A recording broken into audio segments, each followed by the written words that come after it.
Los Corresponsales, un programa dedicado a observar la imagen que tiene México fuera de nuestras fronteras. Una conversación con los periodistas extranjeros que todos los días reportan sobre el país en los medios internacionales. El pasado domingo 10 de abril se celebraron elecciones nacionales para elegir al próximo presidente del Perú.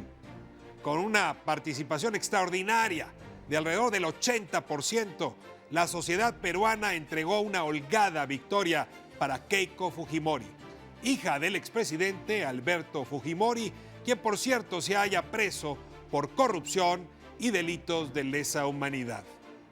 El segundo lugar lo ocupó Pablo Kuczynski con un 21% de los sufragios. Ambos candidatos se enfrentarán nuevamente en una segunda vuelta el próximo 5 de junio.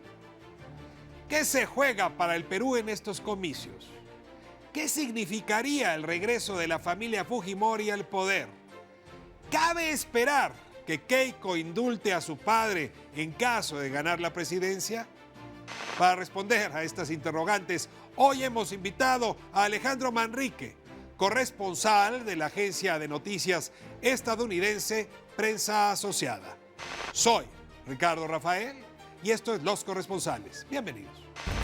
La compañía alemana Germanwings realizaba el trayecto de Barcelona a Düsseldorf. Y más allá de las largas colas, los consumidores del área metropolitana de Caracas denuncian. Não resistiu aos tiros que levou no peito e na barriga.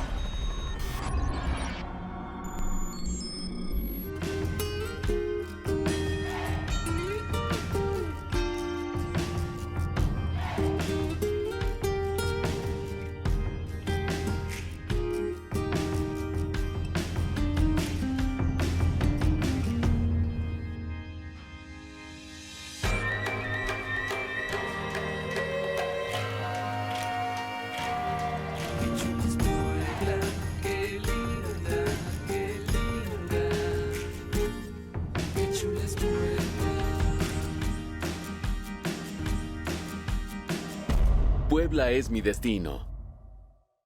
Vengo recorriendo el Perú hace 20 años. Lo conozco muy bien. Sé lo que tú y tu comunidad necesitan.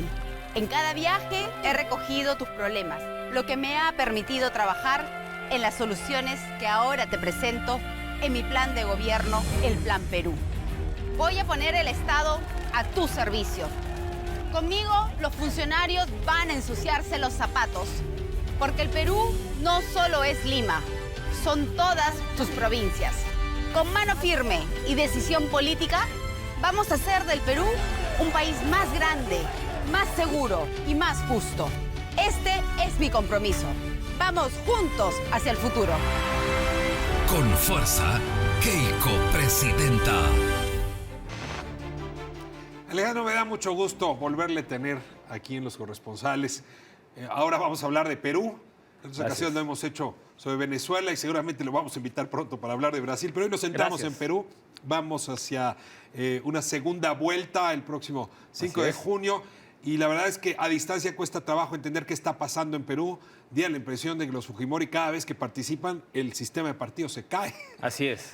¿Qué está pasando con el APRA? Es que precisamente esto viene del gobierno de Fujimori. Cuando Fujimori cierra el Congreso en 1992, el sistema de partidos se rompe y se empieza una democracia de personalismos, de liderazgos, de figuras, más que de partidos. Una democracia que se cansó de alguna manera también del APRA y de los partidos tradicionales, pero que hoy, digamos, resiente porque es muy fácil, pues no muy fácil, pero no existe esta intermediación del partido político para llegar al poder. Por ejemplo, en términos de la coyuntura mexicana, solo candidatos independientes. Solo candidatos independientes, pero que a su vez tienen un apoyo y una fuerza electoral de maquinaria por los partidos tradicionales. A ver, el APRA, y déjame insistir, lo que pasa es que aquí en México lo queremos mucho porque pues, su líder, Ariel La Torre, vivió en México, claro, y de aquí se fue a fundar el APRA. Y el APRA es una suerte de derivación del PRI, tiene mucho que ver con el PRI. Bueno, es un partido que gobernó, con él llegó Alan García, y de pronto resulta que obtiene el 6%. O sea, yo imagino que uno de los grandes partidos en México acababa con el 6%. Quizá pase, pero no lo hemos visto todavía. Pues lo que pasa es que Alan García se fue con ese partido. El primer gobierno de Alan García, que no le fue muy bien, que fue para los analistas internacionales un desastre completo por su programa de socialización y de estatización de la banca y otros bienes públicos, pues generó quiebras, generó corrupción, generó una cantidad de anomalías en el propio Perú que la gente se olvidó de Se la lo fra. sigue reclamando. Se lo sigue, bueno, se lo sigue reclamando y no, porque fue reelegido ya, digamos, sin tanto apoyo del APRA, pero con una plataforma más tecnócrata. ¿Keiko Fujimori es sobre todo la hija de su padre o es alguien más? ¿Su liderazgo se puede distinguir de Alberto Fujimori? Pues yo creo que ahí hay un tema que es complejo. Por un lado, Keiko Fujimori recoge el voto de su padre. Todo lo que su padre tuviera. Todo lo que su padre cosechó para ciertos sectores Muy populares. muy populares, especialmente campesinos que luchaban contra Sendero Luminoso.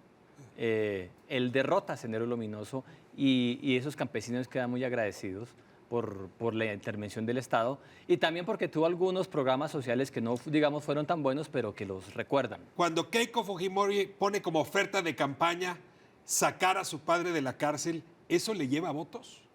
Yo creo que le quita más de lo que le da, porque realmente esa franja del voto fujimorista duro, del voto fuerte, ya llegó a su tope, ya llegó al 40% con Keiko. O sea, el voto Fujimori vale 40%. Yo creo que vale 40%. Es muchísimo. Igual es, digamos, 40% en una primera ronda, porque segundo, lo que viene tradicionalmente en el Perú es que sale esta candidata Fujimori, como sucedió la vez pasada, llega a su tope electoral y después entonces empieza esta batalla por el centro y por la izquierda. A ver, déjame nada más recorrer eso. Obtiene el voto a favor de su padre, lo capitaliza, pero también tiene un discurso muy, lo llaman los especialistas, securitista. Es decir, todo Sí. a favor de la seguridad. Sí. Curiosamente, en una base electoral que luchó contra Sendero Luminoso, pero es, yo voy a acabar con la criminalidad, con el crimen organizado, con el narcotráfico. Mira cómo suenan los ecos aquí en Claro, México. claro. Ese es su discurso principal.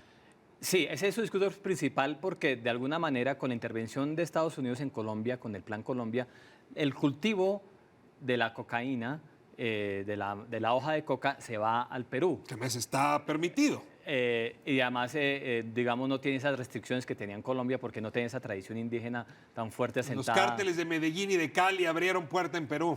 Pues digamos que más bien son los cárteles de México, el cartel de Sinaloa específicamente, que son Ya a abrieron quienes, sucursal allá. y de alguna manera ellos le venden. Entonces, le venden al cartel de Sinaloa. Entonces, lo que sucede es que se empieza a escuchar otra vez esos temas de seguridad. Se empiezan a escuchar otra vez esas incertidumbres. Otra vez, No como una guerrilla, no Sendero Luminoso. Pero... no Sendero Luminoso, pero sí como pequeños carteles que suplen a los mexicanos, a los carteles mexicanos y que generan problemas internos. Ese voto de Fujimori se crece con este discurso hacia las clases medias. Es decir, hay Es posibilidad de que difícil. la disputa por el centro también ella... Es difícil porque esto está nuevamente en el campo, no en las ciudades, no en Lima. Ya. Esto es una lucha que está en el campo y que está allá en unos valles selváticos hermosos, pero también muy plantados de coca. Y también como en las pequeñas localidades donde se ha visto el influjo de los narcos en la política local. El limeño es un personaje, o la limeña son personajes sofisticados, ilustrados.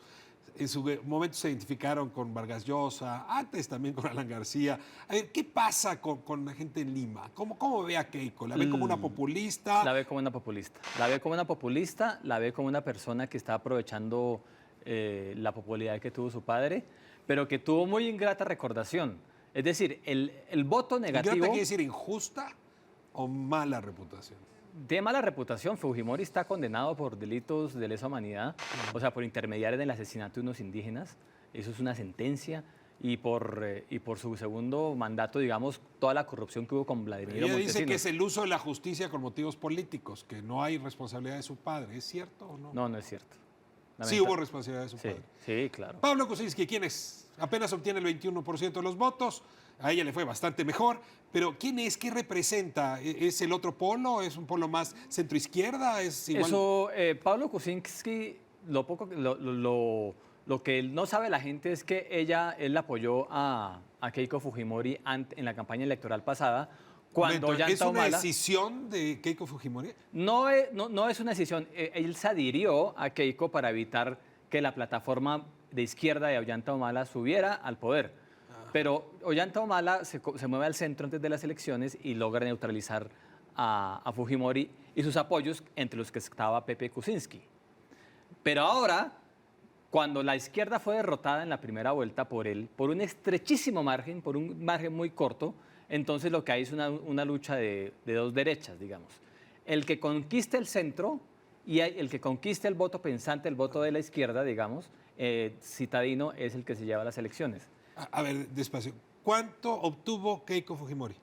El 40%, el 39% y Kuczynski algo. necesitaría Doblarse. casi 20 puntos. Vamos a suponer que todo el APRA se fuera con Kuczynski, da 26 puntos. ¿Cómo puede Kuczynski siquiera aproximarse a Keiko el próximo 5 de Lo que julio? pasa es que el voto peruano no es muy particular. Primero, el voto es obligatorio y mucha gente sale a votar. Por eso tenemos esos índices de... El 80% no se debe a un voto voluntario. Te sancionan como en Argentina si hay no una votas. hay una sanción y eso, digamos, tiene un sistema muy sencillo, pero muy elaborado Te para... multan, si no... Te multan. Y pues hay otros, pero sobre todo, ese voto, esa gente que tiene que salir a votar y que lo hace en masa, realmente se decide muy poco antes. Y lo que ha mostrado la historia es que no quiere un retorno del fujimorismo. No quiere un... A ver, déjame quitar, si se puede, la persona, despersonalizar por un momento. Ok. Dame los temas que realmente están en disputa en esta elección, quitándolos a los El modelo personajes. económico, fundamentalmente. Pero a ver, ¿cuál modelo? Si ya quisiera América Latina crecer al ritmo que trae Perú, 12% anual. Claro, pero hay es enojo con eso. Pero es que ese 12% anual creció por la venta o por el auge del mercado de materias primas, que es lo que producimos en Latinoamérica, materias primas, petróleo, en fin.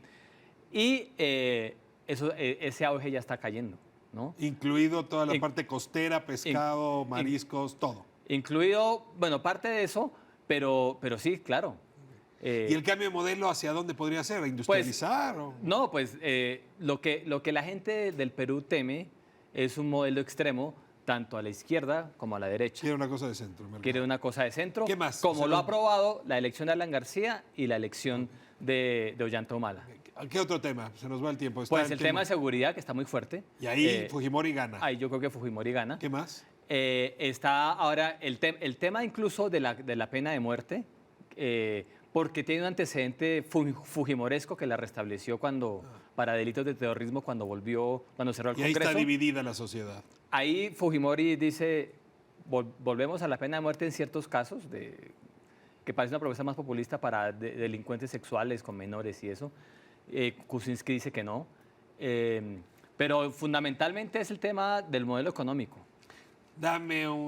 Ahí tienes la bola de cristal, dame un pronóstico. Yo creo que el continente está girando a la derecha, lo hemos visto con las elecciones en Argentina, con lo que está sucediendo en Brasil, en fin, con lo que sucede en Venezuela, que es tan impopular.